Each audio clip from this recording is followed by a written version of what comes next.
గంటా ఊర్ బచావో బస్ ఇదే కార్యక్రమం రేపు ఖచ్చితంగా జూన్ 4 తర్వాత గంటా ఊర్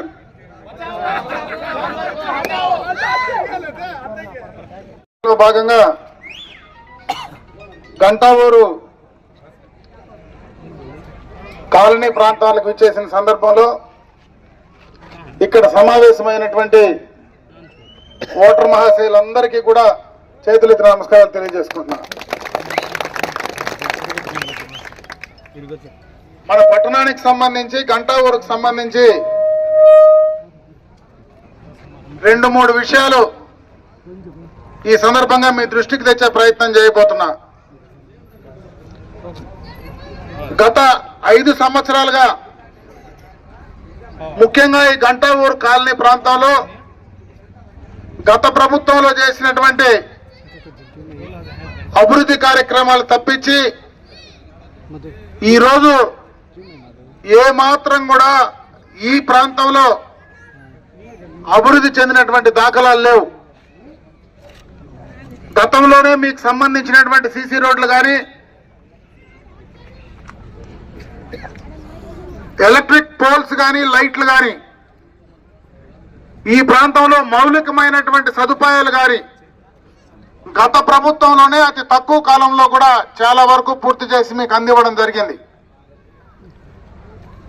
ఒక 22 నెలలు మాత్రమే నేను మంత్రిగా పనిచేశా, మీ ప్రతినిధిగా పనిచేశా.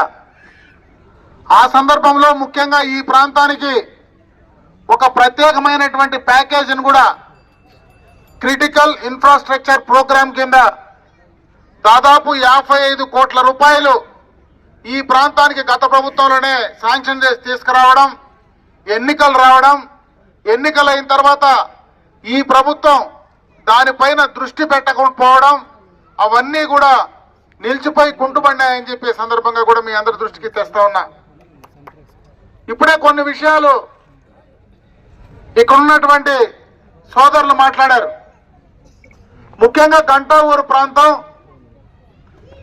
చాలా మంది పేదలు ఎవరైతే పలమనేరు పట్టణంలో నిరుపేదలు ఉన్నారో వాళ్ళందరికీ ఇక్కడ నివాసం ఉండడానికి గత ప్రభుత్వాలు, ఆ రోజు తెలుగుదేశం ప్రభుత్వం కావచ్చు, అదేవిధంగా కాంగ్రెస్ ప్రభుత్వం కావచ్చు, కాంగ్రెస్ ప్రభుత్వంలో ఉన్నటువంటి ముఖ్యమంత్రులు కావచ్చు, ఆ తర్వాత చంద్రబాబు నాయుడు గారి నాయకత్వంలో కావచ్చు, ఆ రోజు నుంచి చాలా రోజుల నుంచి కూడా ఈ ప్రాంతం పేదల కోసరం, పేదల ఉండడానికి అన్ని రకాలైనటువంటి సదుపాయాలు కల్పించడం కోసం గతంలో చాలా చేయడం జరిగింది.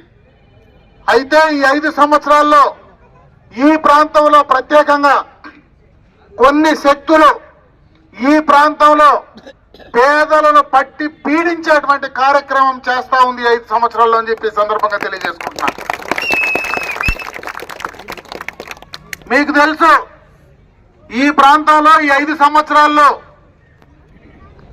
ఏదైనా ప్రభుత్వ పథకాలు రావాలంటే బెదిరించి భయపెట్టడం, భయపెట్టి ఒక హిట్లర్ లాగా ఈడ నేను చెప్పిందే శాసనం, నేను చెప్పిందే ఇక్కడ జరగాల అనేటువంటి ఒక మూర్ఖపు ఆలోచనతో ఇక్కడ ఎక్కడా లేని విధంగా ఒక మరో కేజీఎఫ్ గా ఈ ప్రాంతాన్ని తయారు చేసేటువంటి పరిస్థితి ఇప్పుడు ఉందా లేదా అని ఆలోచించుకోమంటా ఉన్నా. ఇది ఎప్పుడు మన ప్రాంతంలో లేదు. ముఖ్యంగా అభివృద్ధి పరంగా చూస్తే ఎవరు రాజకీయాలు లేకొచ్చినా, ఎవరు అధికారం లేకొచ్చినా, ఎవరికి మీరు ఓట్లేసినా ఎన్నికల దాకానే రాజకీయం చేసేటువంటి పరిస్థితి గత పలమనేరు నియోజకవర్గంలో, ఈ జిల్లాలో, ఈ ప్రాంతంలో, పడమటి ప్రాంతాల్లో ఉండేటువంటి పరిస్థితి ఉండేది. ఈ రోజు ఆ పరిస్థితి ఈ ప్రాంతంలో ఉందా అని చెప్పి నేను ఈ సందర్భంగా అడుగుతా ఉన్నా. ఇక్కడ ఎవరికైనా ఏదైనా ప్రభుత్వం నుంచి లబ్ధి కావాలన్నా, ప్రభుత్వం నుంచి ఒక పెన్షన్ కావాలన్నా, ప్రభుత్వం నుంచి ఒక ఇంటికి కావాల్సినటువంటి పర్మిషన్ కావాలన్నా, కరెంటు పర్మిషన్ కావాలన్నా, ఏ చిన్న కార్యక్రమం కావాలన్నా ఇక్కడ సపరేట్ గా సీళ్లు కూడా తయారు చేశారు. ఆ సీలు పడితేనే పని చేస్తారంట. లేకుంటే పని చేయరంట. ఇది ఎక్కడ వింటారు? ఎవరు ఇక్కడ శాసిస్తా ఉన్నారు? నేను అడుగుతా ఉన్నా. ఈ ప్రాంతంలో ఎంతో మంది పేదలకు గతంలో పారదర్శకంగా ఇండ్లు వచ్చాయి. ఎంతో మంది పేదలకు కావలసినటువంటి మౌలికమైనటువంటి సదుపాయాలకు ఎవరు ఎప్పుడు ఎక్కడ ఇబ్బంది పెట్టినటువంటి దాఖలాలు లేవు. కొత్తగా మొన్ననే ఆ షూ ఫ్యాక్టరీ వెనుక ఒక కొత్త లేఅవుట్ స్టార్ట్ చేశారు. ఎక్కడో గడ్డూరు కాలనీలో అక్కడ అప్లికేషన్స్ ఇస్తే అక్కడ గడ్డూరు కాలనీలో 1 సెంట్ ఇస్తారు. ఇక్కడికి వస్తే నేను 3 సెంట్లు ఇస్తా, నాకు 1 లక్ష నుంచి 3 లక్షలు డబ్బులు ఇవ్వాలని చెప్పి పర్మిషన్ లేని చోట 245 పట్టాలు ఇక్కడ ఇచ్చినటువంటి సందర్భాన్ని ఒకసారి గుర్తు చేస్తా ఉన్నా. దానికి డబ్బు తీసుకొని పట్టాలు ఇచ్చి కనీసం దానికి ఆ పర్మిషన్లు ఉన్నాయా? పేదల దగ్గర డబ్బు తీసుకున్నారు. పలమనేరు పట్టణంలో ఉండే పేదలకు నిజంగా ఇస్తే సంతోషపడే వాళ్ళు మొదటి వ్యక్తులుగా మేము ఉంటాం. అక్కడికి పోయి చూస్తే ఎక్కడో పుంగనూరు నియోజకవర్గంలో పెద్దపరపల్లి నుంచి వచ్చిన వాళ్ళకి ఆ నీళ్లు ఉన్నాయి. తమిళనాడు నుంచి వచ్చిన వాళ్ళకు ఇండ్లు ఉన్నాయి.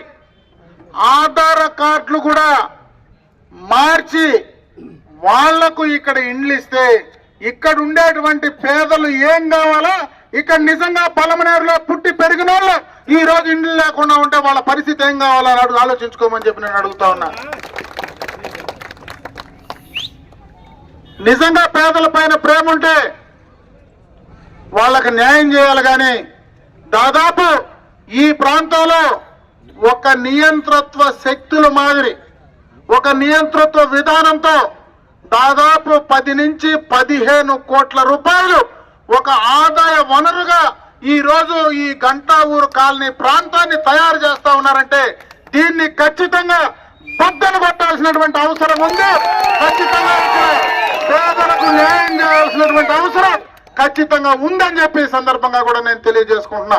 నేను ఇక్కడి నుంచినే మాటిస్తా ఉన్నా. రేపు ఖచ్చితంగా తెలుగుదేశం ప్రభుత్వం అధికారంలోకి వస్తుంది.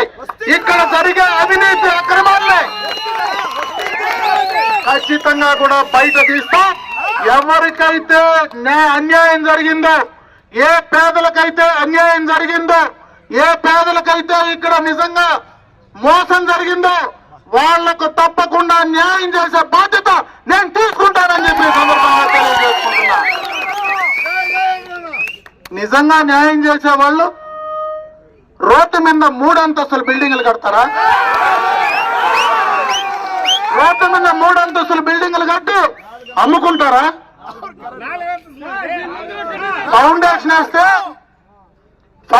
వేస్తే ఎవడో పేదోడు ఫౌండేషన్ వేస్తే ఆ ఫౌండేషన్ వాడిని బెదిరించి భయపెట్టి రోజుకొకరికి మార్చి అమ్ముకునేటువంటి పరిస్థితి ఇక్కడ ఉంటే అధికారాన్ని అడ్డం పెట్టుకొని ఏదంటే అది చేస్తే చెల్లిపోతుంది అనుకుంటే మళ్ళా సమయం వస్తే జుట్టు బట్టి లాక్కొచ్చి ఇక్కడనే మొదలుపెట్టి ఇదే పేదలకు ఇదే జాగాలో నేను చెప్తా ఉన్నా, ఇదే గంటా ఊరు కాలనీని నేను దత్తత తీసుకుంటా.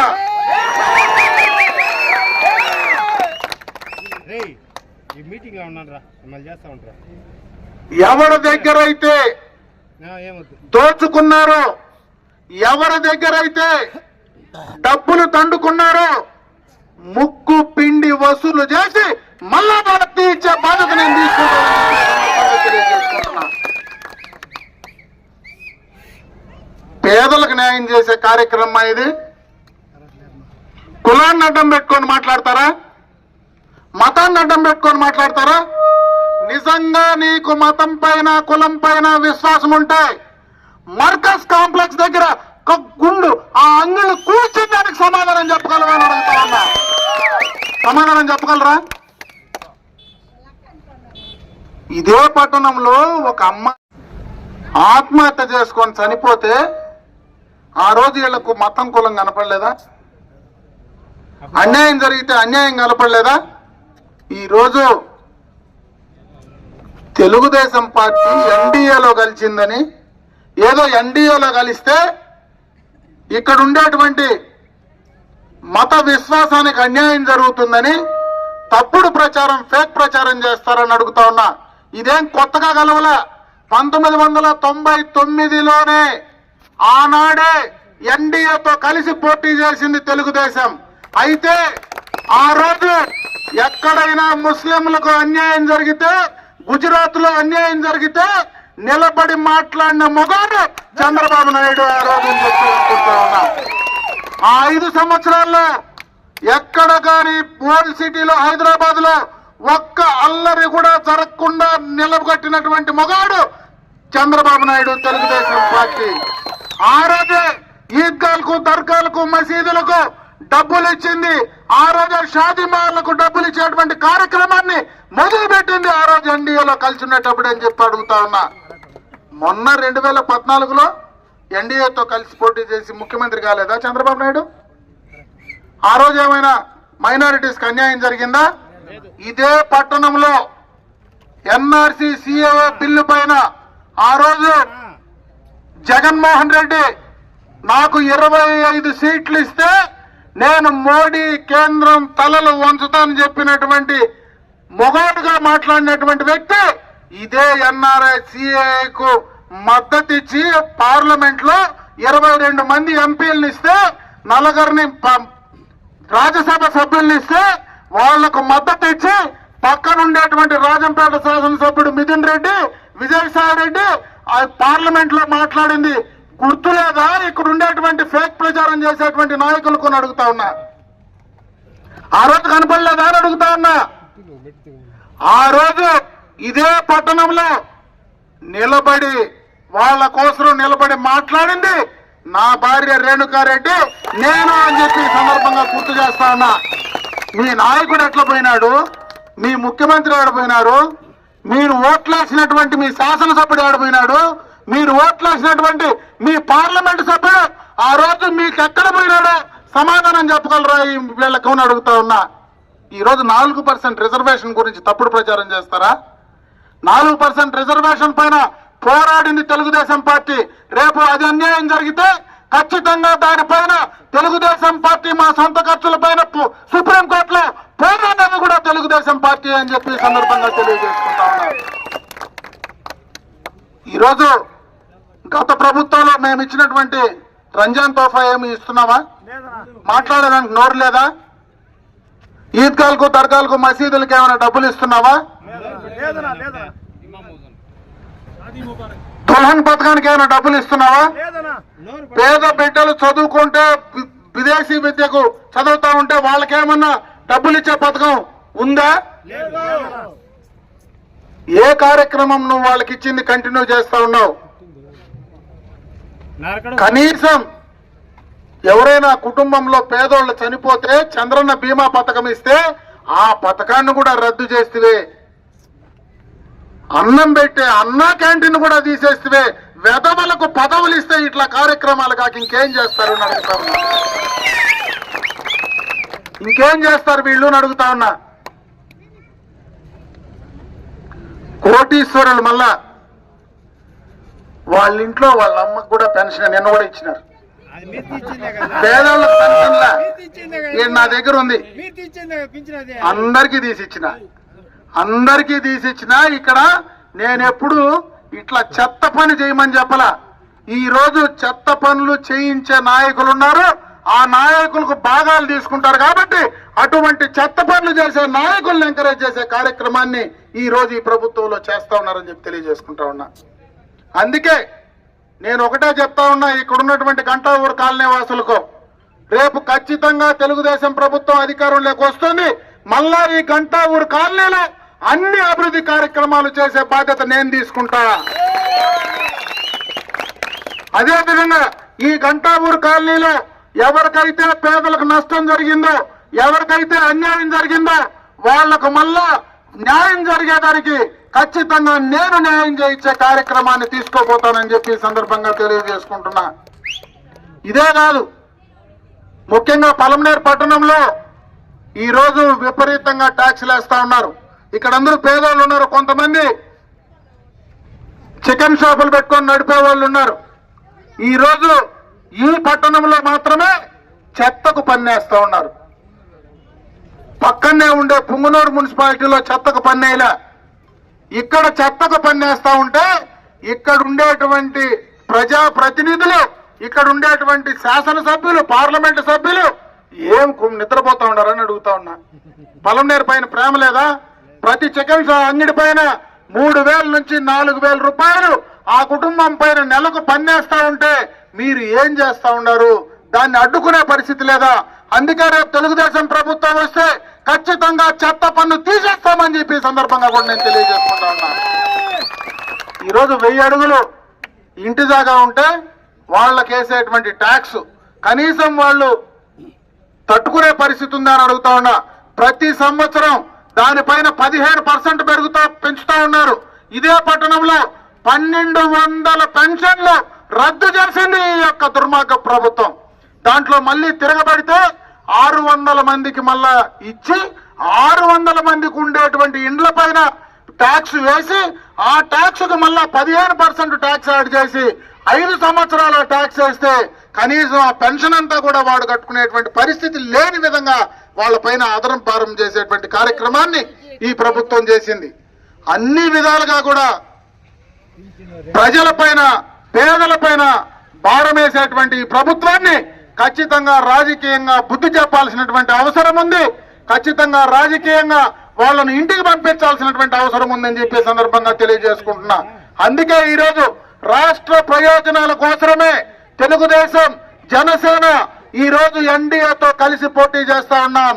అందుకే ఈ రోజు ఈ రాష్ట్రంలో రేపు రాబోయే కాలంలో కేంద్రం నుంచి మనకు రావాల్సినటువంటి కార్యక్రమాల కోసం ఈ రోజు పవన్ కళ్యాణ్ గారు, అదే విధంగా చంద్రబాబు నాయుడు గారు కేంద్రంతో కలిసి పనిచేసేదానికి నిర్ణయం తీసుకున్నారు.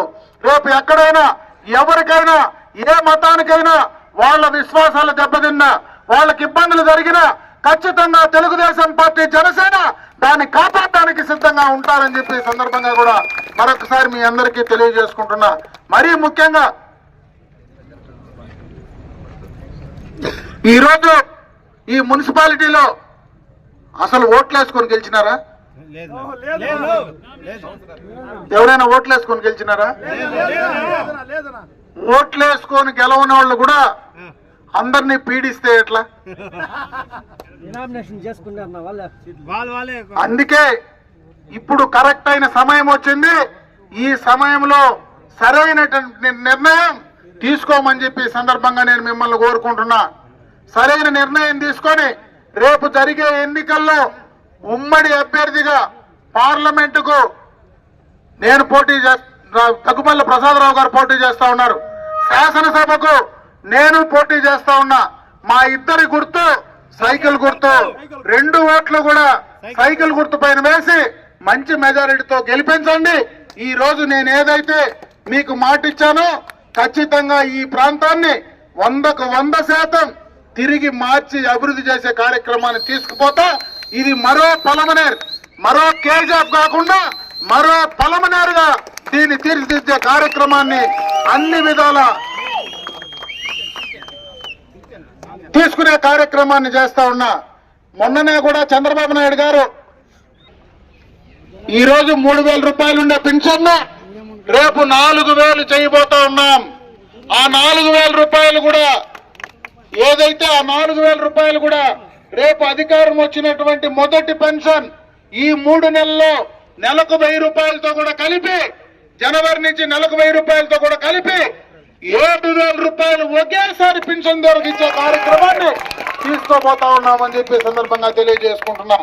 అదే విధంగా వేసుకునేటువంటి బిడ్డలుంటే అమ్మక వందనం కార్యక్రమం కింద ఎంతమంది బిడ్డలుంటే అంతమందికి కూడా 15,000 రూపాయలు వాళ్ళకు వచ్చే విధంగా కూడా చర్యలు తీసుకోబోతా ఉన్నాం. అదే విధంగా ఏదైతే ఈ రోజు ఆడబిడ్డలందరూ కూడా మహిళలందరికీ ఉచితంగా బస్సు సౌకర్యం కల్పించే కార్యక్రమాన్ని తీసుకోబోతా ఉన్నాం. సంవత్సరానికి 3 గ్యాస్ సిలిండర్లు ఉచితంగా అందించేటువంటి కార్యక్రమాన్ని